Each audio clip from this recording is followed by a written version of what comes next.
आज मैं भोलेनाथ और एक दुखियारिन का दुख भरी कहानी सुनाने जा रही हूँ। अगर हमारा कहानी आप लोग का अच्छा लगा हो तो मेरे चैनल का सब्सक्राइब कीजिए और एक लाइक शेयर ज़रूर कीजिएगा। एक सुबुकपुर गांव था। उस गांव में एक परिवार रहा करते थे। उस परिवार में 3 संतान, 2 लड़का 1 लड़की थी। उनकी एक बूढ़ी माई थी।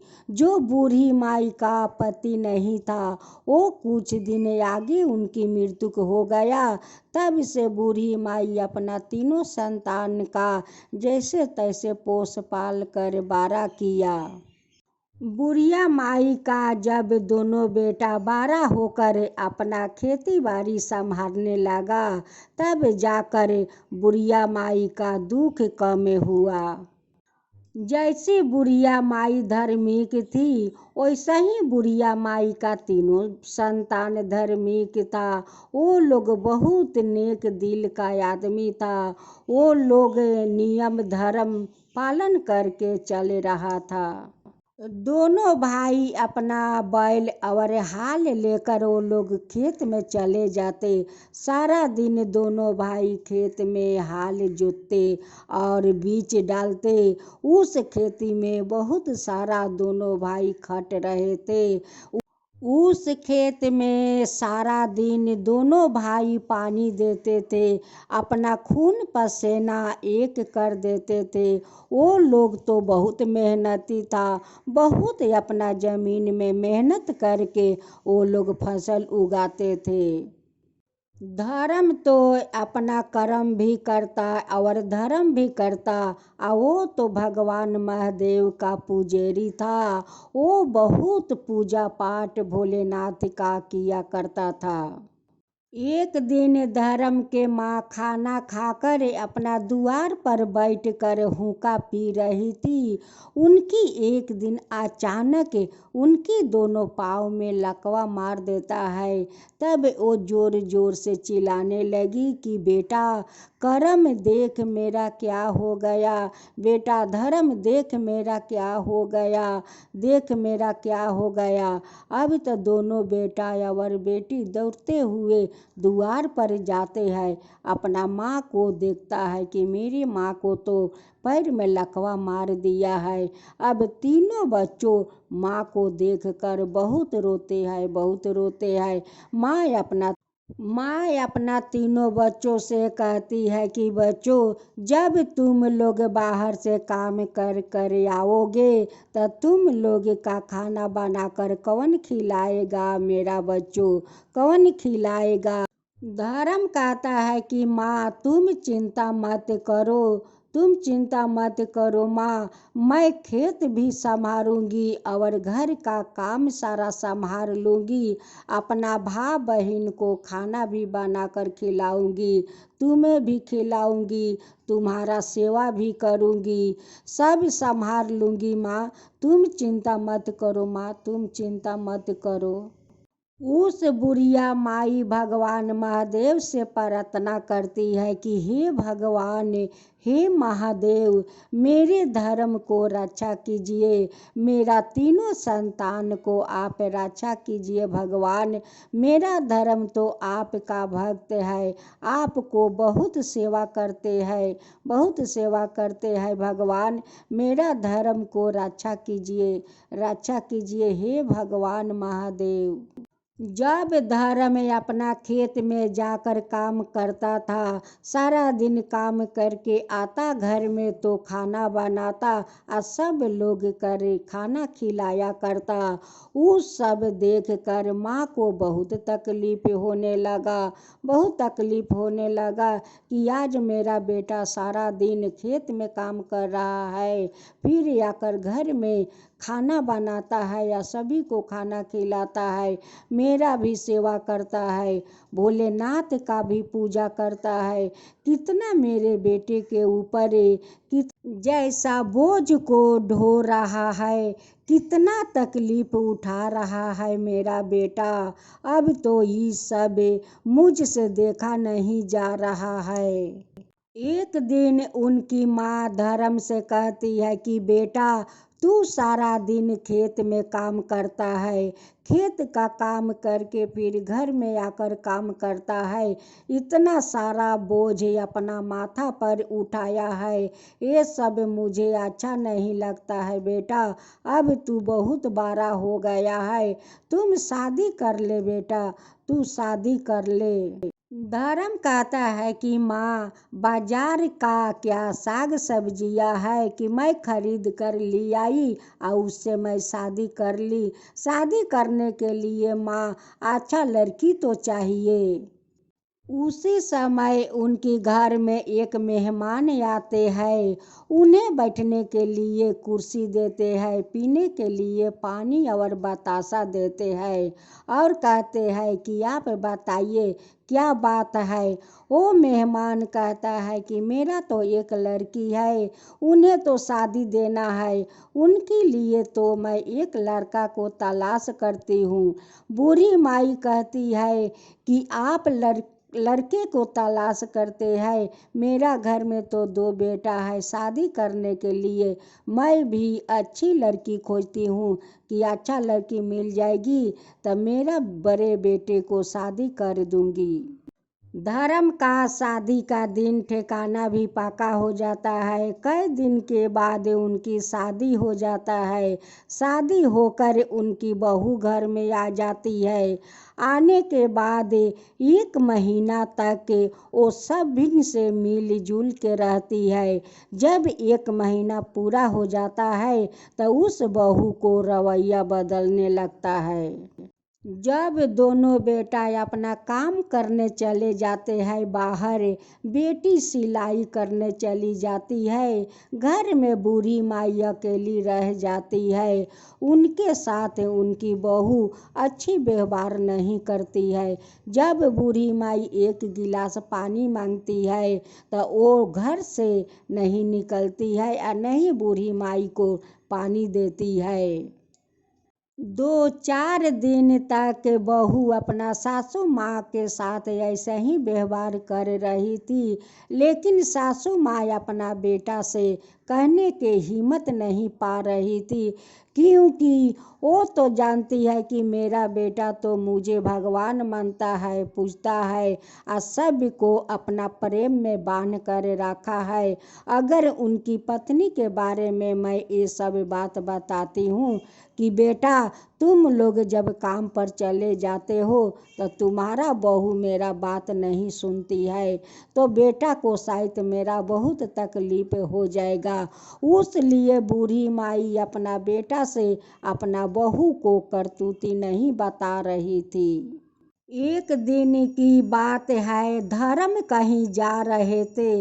जाते जाते देखते हैं कि भोलेनाथ का मंदिर में एक लड़की बहुत श्रद्धा भक्ति से भोलेनाथ का पूजा कर रही थी। जब उनकी पूजा समाप्त हो गया तब भोलेनाथ का मंदिर का वो परिक्रमा कर रही थी। वो तो देख कर धर्म कहते हैं कि हे भोलेनाथ, इस लड़की के साथ मेरे कर्म छोटे भाई के साथ आप जोड़ी लगा दीजिए, इसके साथ मेरे भाई कर्म को जोड़ी आप लगा दीजिए हे भोलेनाथ।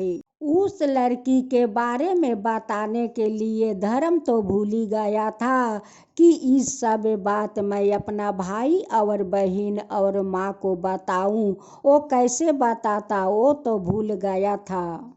एक दिन बुढ़िया माई धर्म से कहती है कि बेटा देख, अब तो कर्म भी बहुत बड़ा हो गया है, उसको भी शादी करवा दे, ना जाने कब भगवान हमें उठा लेगा। हम चाहती हूँ कि अपना रहते भरे अपना कर्म को मैं शादी देख लूँ, अपना बहू को मैं देख लूँ, तो मैं आराम से अपना प्राण छोड़ सकती हूँ। बेटा, उसको शादी करवा दे। धर्म कहता है कि माँ, कर्म के लिए तो मैं पहले ही से लड़की चुन कर राखी हूँ, देख कर राखी हूँ, बहुत अच्छी है, वो बहुत धार्मिक है। मैं चाहता हूँ कि उसी लड़की के साथ अपना कर्म को शादी हो जाए। धर्म अपना माँ से कहता है कि माँ, उस लड़की तो बहुत अच्छी है, बहुत संस्कारी है, बहुत धार्मिक है, वो तो भगवान महादेव के भक्त है। उनकी मैं भक्ति करते हुए मैं उन्हें मंदिर में देखा था माँ, तभी से अपना कर्म के लिए उस लड़की का मैं पसंद कर लिया था माँ। उनकी पत्नी सुनकर कहती है कि इतना धार्मिक है तो मैं भी उस लड़की का देखना चाहती हूँ, चलिए मैं भी उस लड़की को देख लेती हूँ। धर्म अपना पत्नी को लेकर उसकी घर जाते हैं और लड़की को देखते हैं। उनकी पत्नी उस लड़की का पिता से कहते हैं कि धर्म का पत्नी कहती है कि आप मेरे देवर को दहेज कितना देते हैं।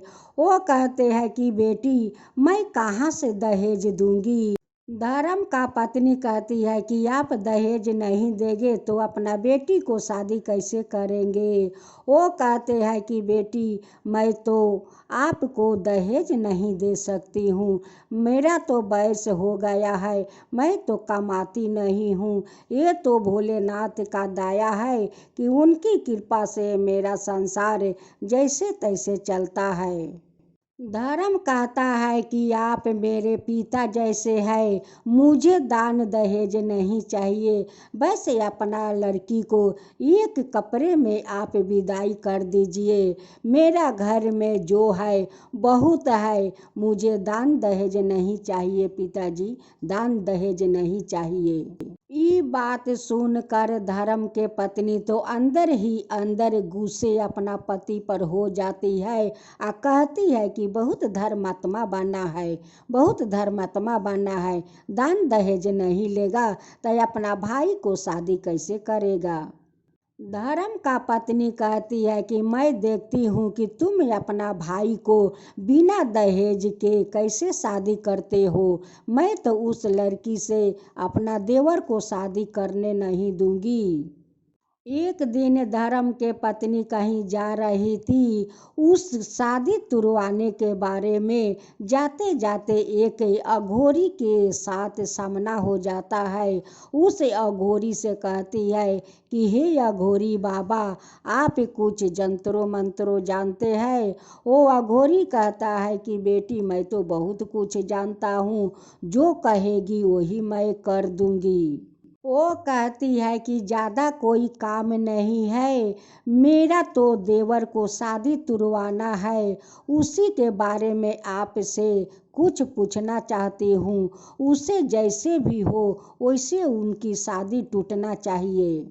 अघोरी कहता है कि बेटी देख, जिसका शक्ति से मैं काम करती हूँ उसके लिए तो बलि चाहिए, और बलि देने के लिए तो पैसा चाहिए, पैसा नहीं होगा तब।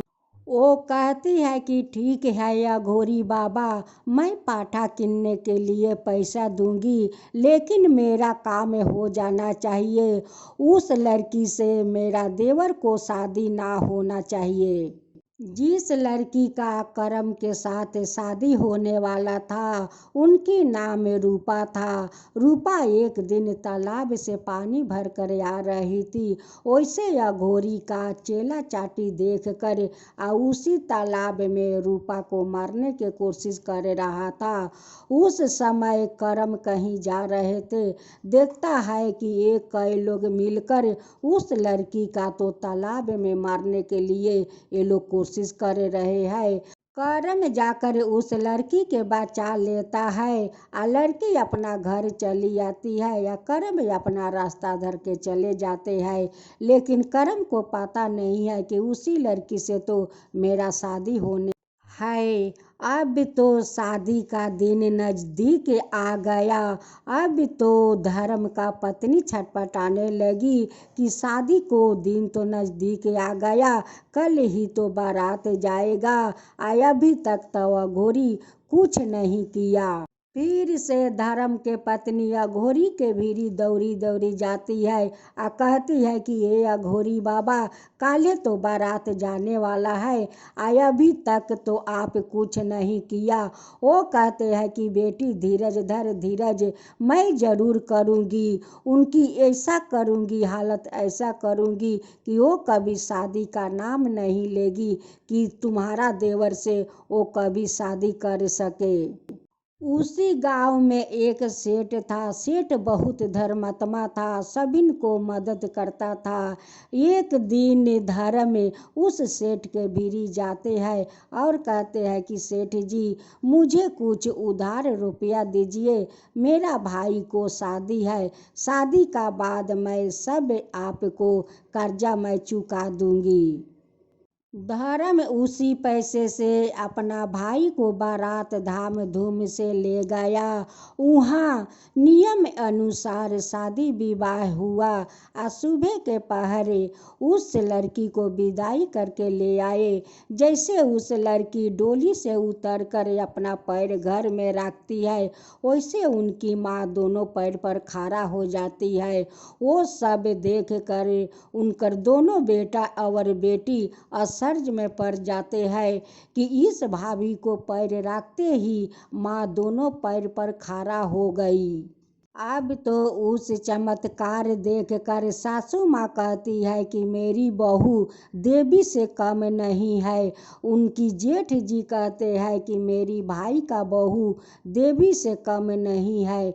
उनकी ननद कहती है कि मेरी भाभी देवी से कम नहीं है। पैर पड़ता ही मेरे माँ को दोनों पैर ठीक हो गया और ठीक होकर माँ दोनों पैर पर अपना खुद खड़ी हो गई। अब तो उनकी सारे घर के लोग वो छोटी बहू का तारीफ कर रहे थे। वो तारीफ देख कर जेठानी को तो जलन समा गया। उनकी तो अच्छी नहीं लग रही थी कि उन्हें इतना तारीफ होता है, लेकिन मेरा तारीफ तो कोई नहीं करता है, क्योंकि बड़ी जेठानी तो कभी कोई देवता को नहीं मानती थी। घर के सासू नहीं अपना सासू माँ को मानी और नहीं कभी धर्म मानी और नहीं कभी देवी देवताओं को पूजा पाठ किया। उन्हें तो कोई धर्म नहीं पसंद था, बस उनकी मन में तो हमेशा शैतानी बना रहता था और वो शैतानी में लगी रहती थी। कैसे उस लड़की का अपना देवर से मैं छुटकारा दिलवाऊं, उसी शैतानी में हमेशा लगी रहती थी।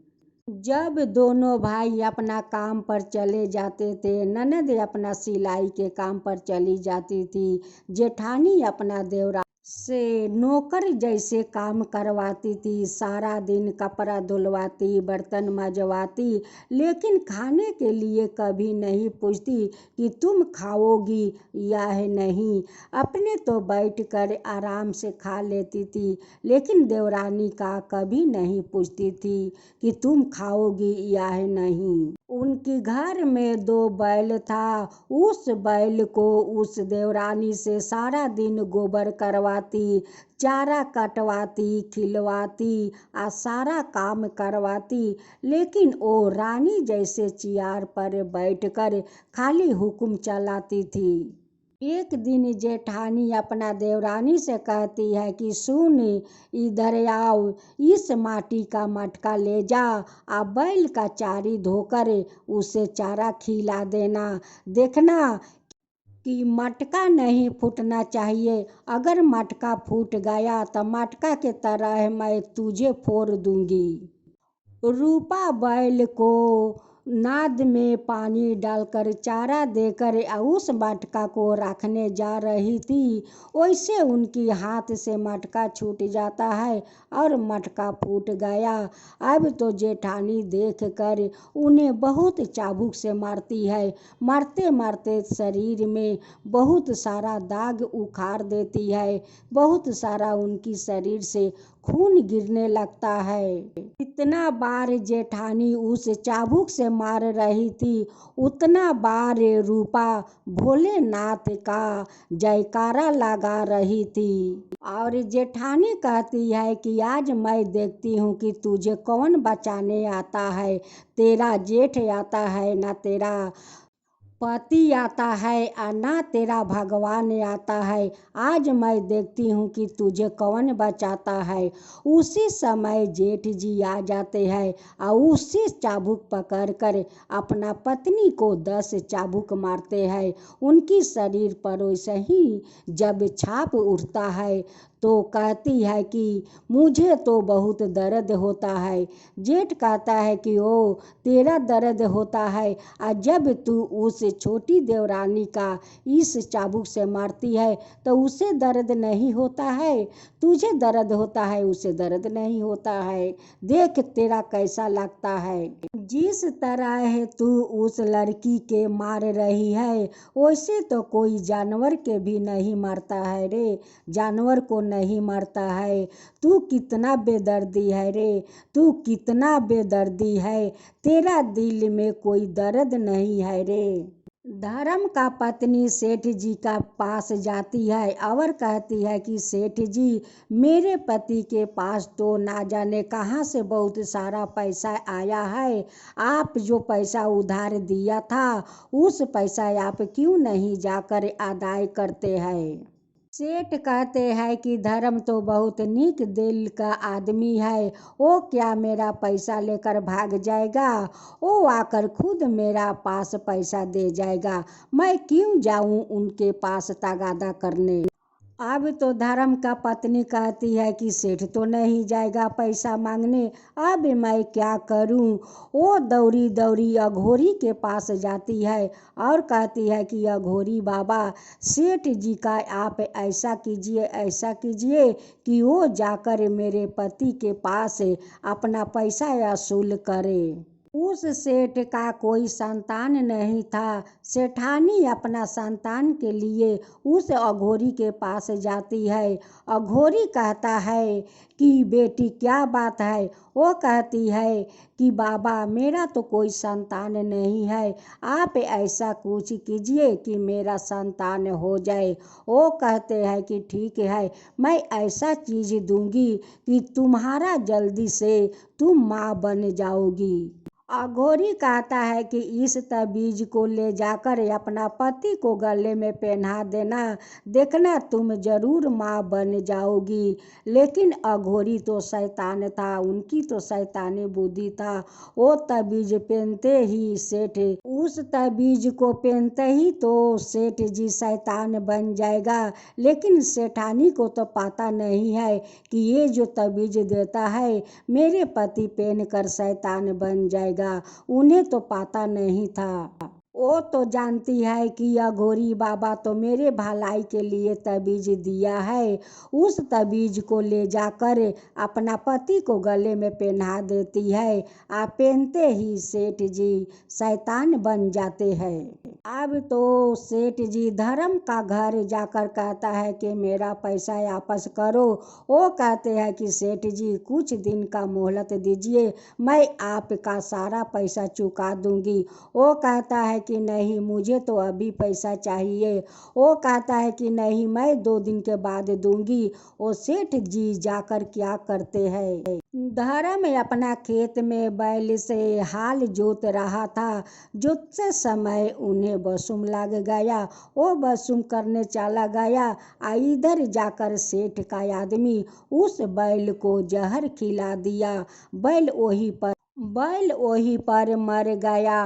धर्म घर आकर कहता है कि मेरा बैल तो एक मर गया। अब तो जेठानी कहती है कि ये कुलच्छनी है ना, इस कुलच्छनी के लिए मेरा घर पर संकट में रहा है। कभी ये होता है कभी वो होता है, आज तो मेरा बैल मर गया। अब मेरा खेत कैसे जोतेगा, कैसे हम लोग का खेत में फसल होगा। अब जेठानी का करती करती है कि अपना देवरानी को चूल पकड़ कर चिचराते उस खेत में ले जाती है, आ एक बैल के संगे बांध देती है, आ उसे चाबुक मार मार कर कहती है कि चल हाल जोत, नहीं तो मेरा खेत में फसल कैसे होगा। वो मारती है, इतना मार मारी कि उसकी देवरानी उस खेत में बेहोश होकर गिर पड़ी। जेठानी घर चली आती है। उस समय भगवान महादेव वहाँ पर आते हैं और उन्हें होश में ले आते हैं और कहते हैं कि बेटी उठ उठ। लेकिन भगवान महादेव तो एक बूढ़ा का रूप धारण किए हुए थे। वो कहती है कि बाबा देखिए मेरा हालत देखिए बाबा। वो मेरी जेठानी कहती है कि मेरे कारण बैल मर गया है, वो मुझे ये बैल के साथ हाल जोतना चाहती है बाबा। जितना खन वो बेहोश थी उतना खन में तो भोलेनाथ सारा खेत जोत चुके थे। वो कहते हैं कि बेटी तेरा तो सारा खेत जोते हुए है।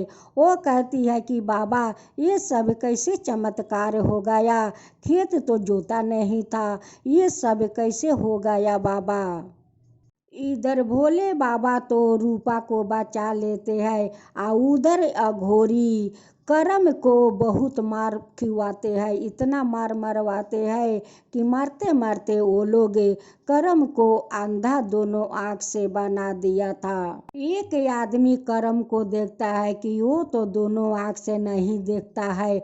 उस आदमी ने करम को उनके घर तक पहुंचा देता है और कहता है कि इसे तो बहुत लोग मार रहे थे, इतना मार मारा है कि वो उनकी दोनों आँख से अंधा कर दिया है।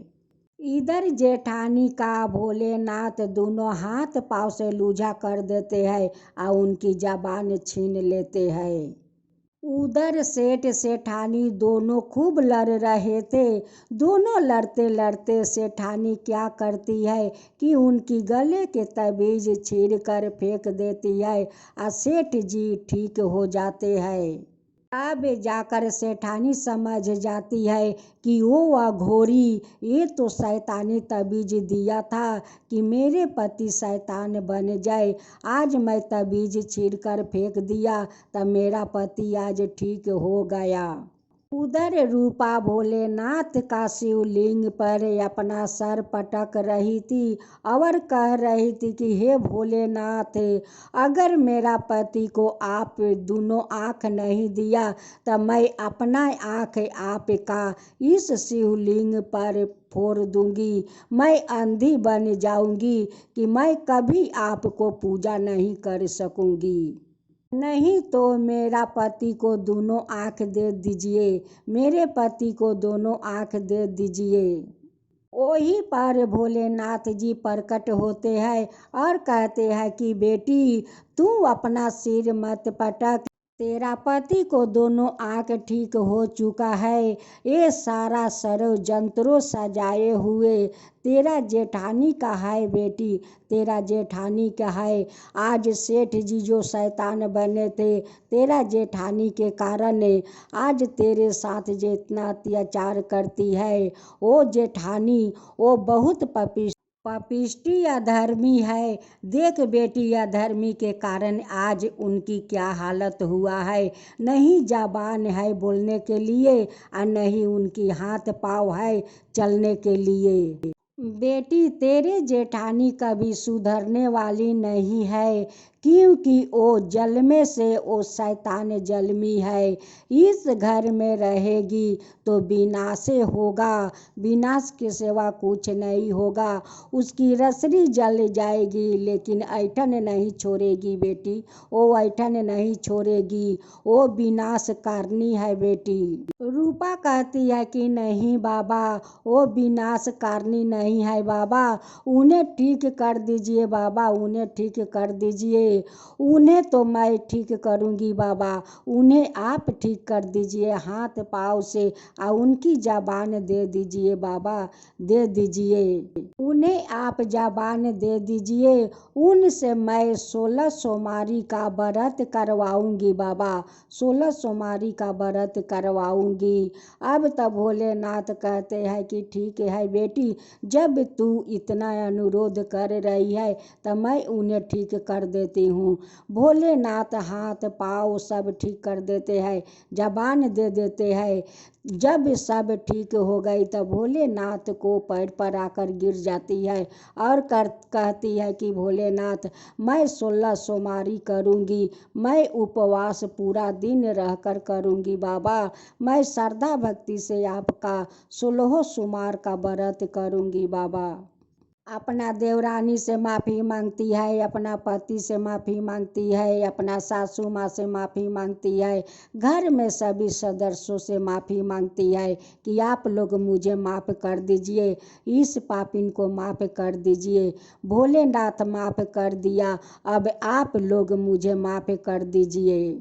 अब तो जेठानी घर के परिवार से सब कोई से मिलजुल के प्रेम से रहने लगी, भोलेनाथ का 16 सोमवारी करने लगी। रूपा का घर में भोलेनाथ अन्न धन सब कुछ भर देते हैं और रूपा को सादा सुहागिन सौभाग्य रहने को आशीर्वाद देते हैं, और आशीर्वाद देकर भोलेनाथ अंतर ध्यान हो जाते हैं। हे भोलेनाथ, जैसे उस रूपा पर आप दया किया, उस सेठ जी का ठीक किया, वैसा ही सबका ऊपर दया कीजिए हे भोलेनाथ, सबका ऊपर कृपा कीजिए हे भोलेनाथ। जो आपका कथा कहता है, जो सुनता है, जो हुकारी पड़ता है, उन सब का ऊपर कृपा कीजिए हे भोलेनाथ, सब का ऊपर कृपा कीजिए। भोलेनाथ की जय हो, भोलेनाथ की जय हो, माँ पार्वती की जय हो, माँ पार्वती की जय हो।